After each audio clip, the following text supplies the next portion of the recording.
Good morning. Welcome to BRN Weekly for Saturday, September 3rd, 2022. It's been another great week of shows with great guests and, of course, great topics. We kicked off the week with a look at physician shortages in certain specialties. Let's take a look. We are not doing nearly as well as we need to do. And that's only likely to get worse for at least the next 15 to 20 years. So why aren't we doing as well? Are we not attracting enough people to go through med school, to go through the lengthy process of becoming a physician? What are some of the barriers for staffing? Well, the main sort of barrier to producing more physicians in this country, as it were, is the number of training slots for graduate medical education. I mean, I don't mean to get sort of too nerdy with the terminology, et cetera, but okay. When you're training to be a physician, first you go to medical school, and then you have to do a residency. And that's usually when you train in the specialty that you're going to go into, right? And so we speak of residency slots. You know, the number of residency slots sort of determines how many new physicians you're going to have every year, because, you know, that's how many can train in their specialty and then finish the residency and become practicing physicians. I mean, they're considered doctors while they're residents, but you really need to complete your residency before you're an active, completely done with your training physician. And there is a cap on the number of those residency slots that Medicare funds that was put in place in 1997. And there were a few thousand new slots added a couple of years ago, but that's once and once only over the past 97, 2000, 25 years. There are other limited ways that new residency slots can be created, but that's the main thing. Congress needs to pass legislation expanding the number of slots that Medicare will fund, and then the president needs to sign it into law. One way to think about it is the way we do it, we put out reports regularly projecting the future supply and demand of physicians, right? And, you know, we can't do that for every single specialty because there are more than 200 physician specialties. That would just be too much. So we look at four main specialty groups, right? One, primary care. I think everybody pretty much knows what that is. And the other is the surgical specialty. So surgeons, that makes the most sense. Then we look at medical specialties. And those are, you know, a lot of other specialties, generally folks who train in general internal medicine, but then go on to subspecializing, you know, cardiology and so on are in there. And then there's one more specialty group that gets the lovely label of other specialties, which is anybody who doesn't fit in the first three, right? And for all four specialty groups, we're projecting shortages. So it's an across the board kind of thing. You know, primary care, yes. Surgical specialties, yes. Medical specialty, all the other specialties. We're projecting shortages in all of them. And because you're asking specifically about retirees and the aging population, it is the specialties that an aging population needs most about which we're most concerned. The aging population and the conditions they're most likely to have, and especially, you know, as we get older, we tend to have multiple chronic conditions, and so specialists that deal with them. Then you add in, you mentioned specifically obesity, which is just such a huge problem in this country, you know. And if you suffer from obesity, then you generally have other conditions too. And the older you get, the more you'll develop. So all of the specialists who help with all those conditions are exactly the ones that we're most concerned about. So, I mean, you didn't even need to ask me the question. You already knew where the problem was. Next up, we discussed avoiding bad oral health and dental hygiene habits. Let's take a look. Using a soft bristle toothbrush, I cannot emphasize the importance of that. Using anything more than extra soft or soft bristles can really actually do a lot of damage to the enamel and the gum tissues. It doesn't take a lot to start to thin the enamel, which is the outer coating of our teeth. And once we lose that, unfortunately, it doesn't regenerate on its own. So using a soft bristle toothbrush helps us to be able to control some of that. But in that same token, you do need enough pressure. It is recommended to use an electric toothbrush, which also I do now encourage my patients to make sure the toothbrush bristles on electric stay soft too, because I'm seeing that they sometimes sell medium bristles. So yes, just doing enough, but not too much, and being too aggressive, so we can maintain a healthy balance of the tissues and especially the enamel surrounding our teeth. Without flossing on a regular basis, you should be flossing every day, once, twice a day, depending on what you're eating. We're leaving, up to half of the buildup that we can accrue in our mouth there. And a lot of people are not aware of that. So it is important to get tools like floss in between and under the gum lines to help remove that plaque, which is essentially a lot of bacteria, a way to keep the gum tissues in the teeth healthy. It is better if you can use the string floss. And also some people do have challenges flossing, which is really important. So look at water flossers, water picks. They will help do very similar outcome. They help to flush out to do the same thing, essentially. I like to use both, but at least using one of those would be essential for your routine care. Kind of makes me feel like nails on the chalkboard when I see these things occasionally.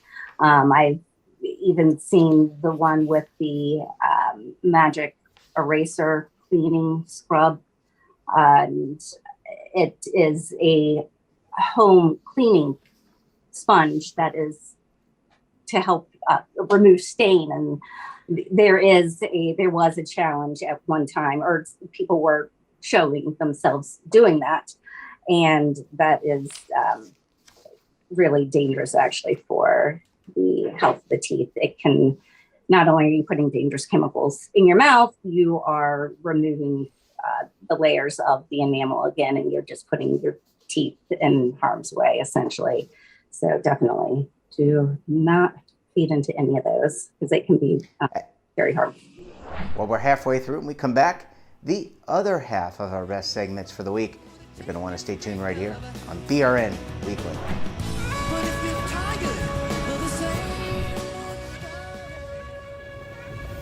Imagine a new television network that will make you richer, healthier, and in control of your financial future.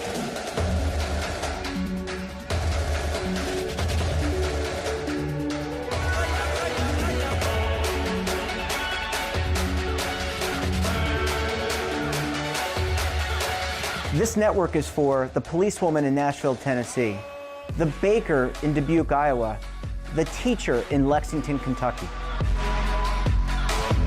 We want to make the idea of savings and retirement culturally relevant.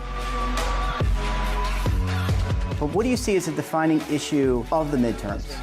Especially for the smaller businesses. I mean, they are the lifeblood of the American economy.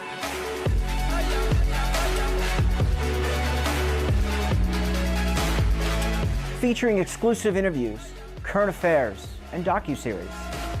33 years old, you retired early. The philosophy is money only matters if it helps you live a life that you love. But you got to start thinking about retirement as soon as you get in. The Broadcast Retirement Network will drive very high engagement with premium partnerships.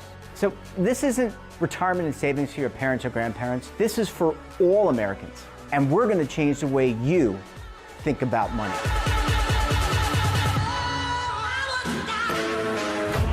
Welcome to the next frontier of retirement and savings. This is BRN, the Broadcast Retirement Network. Are you stuck with a low credit score, a credit report and score that's causing you to be denied credit or pay higher interest rates than others for the same things? Then do what Terrence did and call Credit Repaired for your free credit evaluation to help restore your credit. I started thinking about buying a new house, and my score wasn't where I needed it to be. I called and spoke with one of the representatives, and we just had a good conversation, and I liked what he was saying. Just one call for his free credit evaluation was all it took to start back on the track to repairing his credit. I'm seeing the deletions and I'm getting the report, so I know something's being done. It does make a difference to me. All it takes is one call to get started. Credit Repair has given me a second chance to have a better credit score. Don't let a low credit score hold you back another day. Do what Terrence did and make the call for your free credit evaluation. Call 800-819-4152. That's 800-819-4152. Again, 800-819-4152. Welcome back. Next up, we discussed using life insurance for paying off some of that debt. Let's take a look. Well, the answer to your question is it depends. It depends. All right, well, that's helpful. No, I'm kidding. It depends on the type of life insurance you own. If you're trying to reduce the current debt by taking money from a life insurance policy, you can't do that with a term policy. You can do it with a cash value permanent policy. There's a whole cross-section of various types of policies that are available. And certainly you can access the cash value from a life insurance policy in several different ways. You can withdraw money depending on the policy. You could withdraw dividends if you have a dividend paying policy. And you could do both of those as long as, well, in the case of the withdrawal, as well as the case of the dividends, as long as your withdrawal amount does not exceed your basis meaning the sum of money that's been paid into the policy, then you can do those two types of withdrawals on a tax-free basis. So you can access money totally tax-free from life insurance policies where you have substantial value at no cost, no current cost. Beyond that, I'm sorry, go ahead. Go ahead. No, finish your thought. I interrupted you. It's like, Thank you. I'm not being a good son or an interviewer for that matter. Beyond that, you can borrow against the life insurance policy. You can, and what you will want to do is you can make a loan up to probably not exceeding 90 to 95% of the available cash in the policy.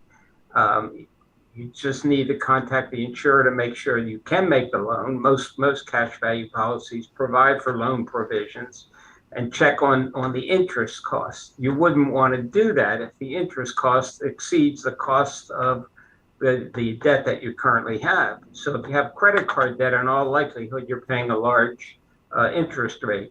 If it's mortgage debt or personal loan debt or things of that nature, it could well be advantageous to borrow money from a life policy to reduce debt and thereby lower your interest rate costs. Beyond that, just to keep going, you could surrender a policy, and that is just totally turn the policy back into the insurance company and take all the cash value that's been accumulated, dividends if it's a dividend paying policy, and use the money as you see fit. There's no constraints on how you would use that money. You need to be cautious because in many cases with older policies, you could have a taxable gain if you do that, and that gain would be taxed at ordinary income rates. So it could push you into a much higher tax bracket potentially. Yeah. I guess one more thought. Yeah, go ahead. Because there are a range of options. The other is if you have a policy, and this would apply to a term policy as well as a cash value policy. If you have a policy that you no longer want or need, you could potentially sell that policy they're called life settlements. You could sell that policy to a life settlement company and potentially get more out of that policy than you otherwise would get if you just ended the policy and or just surrendered the policy. Again, there's taxation involved on gain, but nevertheless, if you don't want the policy and the policy is such that you could get more for it than you would otherwise get if you ended the policy by surrender or just termination, it's another route to explore. But I think you would surrender or you would sell the policy if you no longer wanted the insurance, right? So because you have no need for the death benefit any longer. So those are two options. You could sell the policy, you could surrender the policy. The issue of whether and what the process is and the decision-making process, if I borrow and so forth or withdraw money, I think is really what's the most economically feasible. Because you must remember, if you withdraw money from a life insurance policy and or if you borrow money, the amount that you borrow or withdraw is going to reduce the death benefit. So, for example, if you have a $100,000 policy and you borrow $25,000 and subsequently pass away, $75,000 is going to be paid to your beneficiary. So I think part of the process is how important is the life insurance in my overall planning? Can I really afford to reduce my life insurance, or should I look to other alternatives to acquire the money to reduce debt? Everyone, or each individual has a unique set of circumstances. We have lots of people out there who are living paycheck to paycheck. They're not going to have the resources, other resources to look to. In all likelihood, they're not going to have large cash value life insurance policies. So they're going to have to seek their own remedy to their situation. More affluent people may look to life insurance as a source of borrowing. It's so individualized, it's hard to give you a generalized answer to that. But you wouldn't go through this entire process of figuring out, should I access my life insurance policy's values without a thorough examination of other alternatives? Do I have other money? For example, maybe I have money in a savings account at very low interest. I might be better off using that or some portion of it rather than borrowing money from an insurance company at 4, 5, 6%. So it's a process. I would look to other professionals where you can, including your insurance person, your accountant, and so forth, perhaps your attorney, your financial advisor, if you have one, to say, what are my choices? What are my alternatives? How do I figure out what's best for me to do? I have this big credit card debt. I'm paying very large sums of money in terms of interest. If I could only reduce my interest rate, if I did nothing else, I'd be way ahead of the game. So I think that's the process you have to go through. And finally, are you eligible for loan forgiveness? Well, we discussed. Let's take a look. Let me just be clear that at this point we are still waiting for a lot of additional guidance, but here's what we know so far.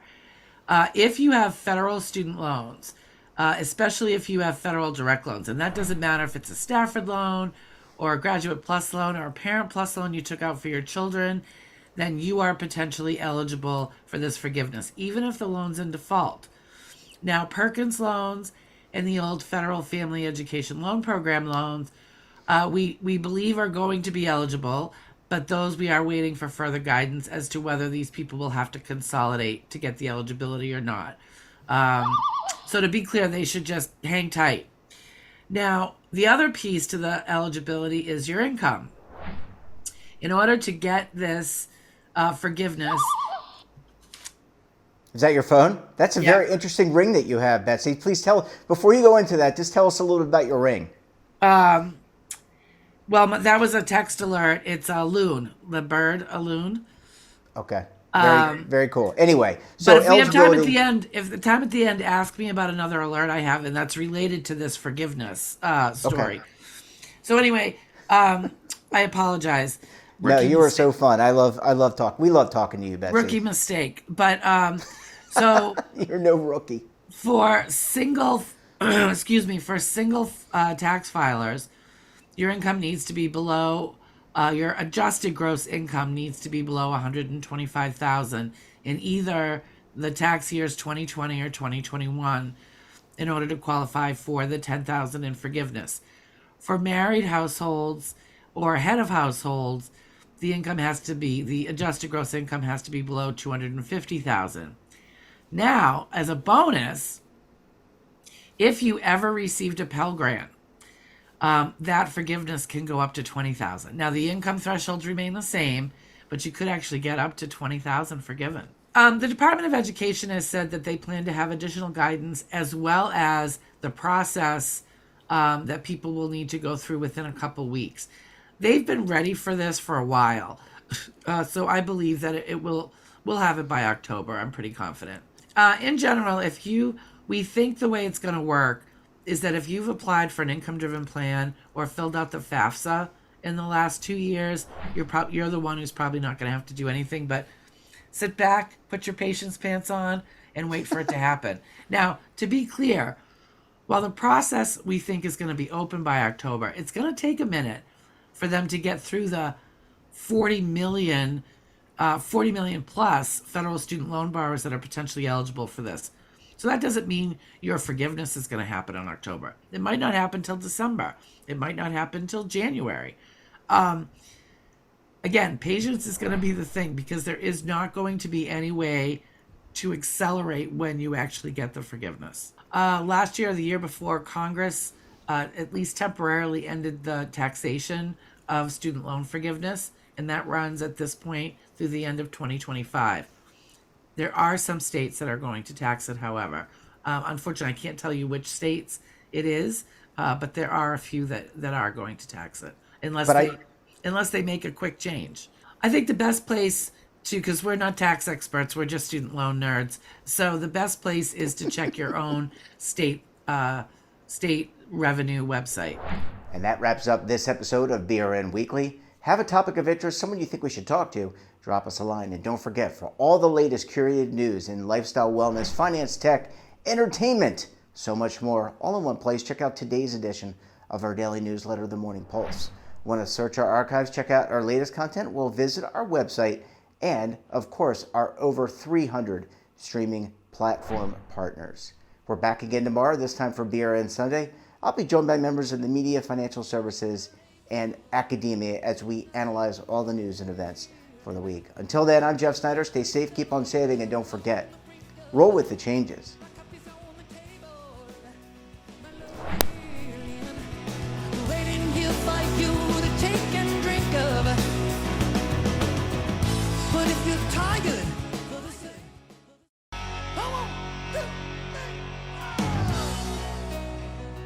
Now is your opportunity to co-create content around any topic on the First Lifestyle and Wellness Network. Reach a global audience through our platform and co-own exclusive branded content.